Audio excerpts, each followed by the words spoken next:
looking ahead to kind of the best of the rest, Raider Jim kind of threw it out there. Obviously, more than likely, everyone is just waiting to figure out where Mr. Rodgers is going to sign. And if you've been listening to the podcast long enough, we have a bit of a tradition here when we talk about the draft. Not only do we prognosticate who's going where or this or that, we also kind of try and figure out how is Aaron Rodgers going to hijack the news on draft day. It seems like the last 3 years we've had some big major story break about Aaron Rodgers the day of the draft.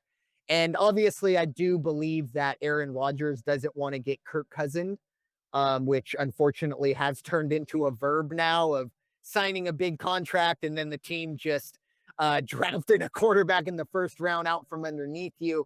Um, so it'll be very interesting to see where Aaron Rodgers goes, but there are plenty of others. Just kind of going through some of these that USA Today had listed.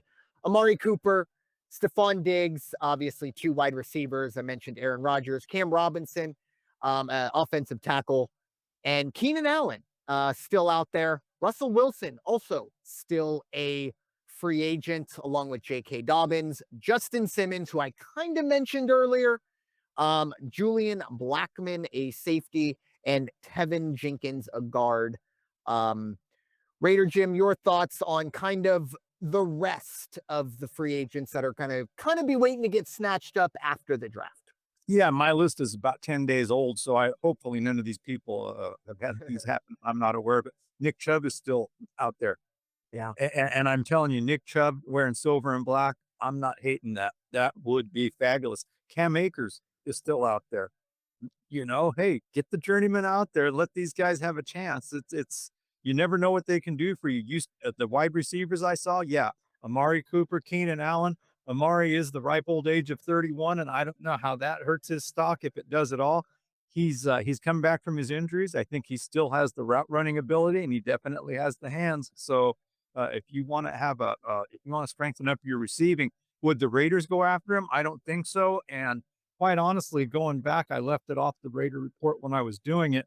If they're going to do anything to give Geno Smith a good target, I would, if the rumors are true, I would give a serious look at bringing back Hunter Renfrow. I think he is one of the most reliable guys. Maybe he's not the fastest, but that guy can catch anything within a 48-inch radius, and he's going to get yards for you after the catch, definitely. What was the other one I saw up here? Oh yeah, I wonder what do you think is going to happen here with Carson Wentz? I mean, he's going to be somebody's backup. But I'd love for us to just somehow grab I don't know. I know we kind of joke about Carson Wentz and he's kind of a running joke, but if you're an Eagle fan and you don't have a soft spot for Carson Wentz, like we all love Nick Foles and that Super Bowl was fantastic, but we're not in that position without Carson Wentz. It might be one of the bigger what if stories in sports. I hope he goes somewhere where he gets a chance to compete. Again, I don't know, when you go to Kansas City, great, get your paycheck, but I don't care how good you are. You're not unseating Patrick. And I don't know. I don't I don't fully I haven't fully given up on Carson Wentz. I don't know. I think there's something there. I think he's got something left. He's just got to have that right opportunity. But it's kind of ironic you brought up Hunter Renfrow, and I don't know if this was just like a weird like April Fool's joke, but I saw a video. He's fully out of football. He was working recycling or something, wasn't it? yeah, and obviously I haven't heard Hunter Renfrow's name in a little while, and even when the last time he was in Vegas, it was kind of like not where's Carmen Sandiego, it's where's Hunter Renfrow, because he was targeted so much the few years before. But for him to drop all the way to like 9-to-5 job is like, man, there's no UFL or XFL, whatever it's called. There's no even arena league. Like, you don't see that kind of obscure, like, oh, he's playing here. So, I mean, obviously, look, best of luck to him. And if he wants to get back into football, I find it very hard to believe that there aren't teams out there that aren't willing to at least give him a shot at a training camp spot. But who knows? Maybe this is a personal decision from him where he just said, you know what?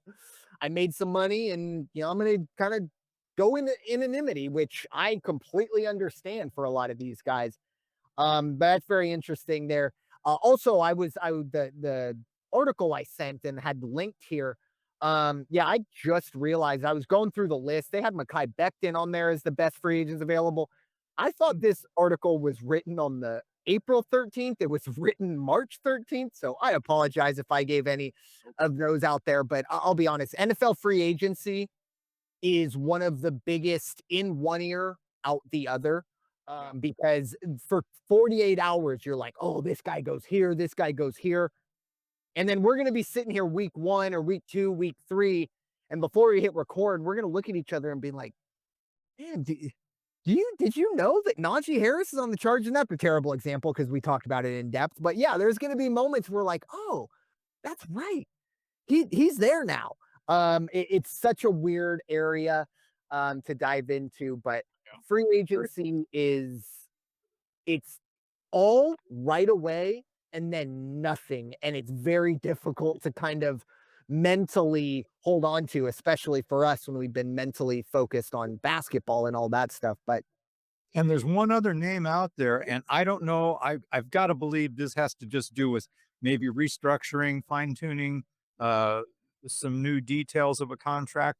But if it's not, and if it's a real free agency where it's like, hey, pal, you guys got 24 hours, we're going to put our name out there. And if the Raiders want to really, really bolster that secondary, Asante Samuel Jr.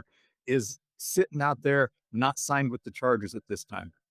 yeah, I believe that's a what's it called? Restricted free agent? I understand restricted free agents in hockey a lot better than I do in the NFL. I believe so, but yeah, that would be a heck of a coup if that could happen.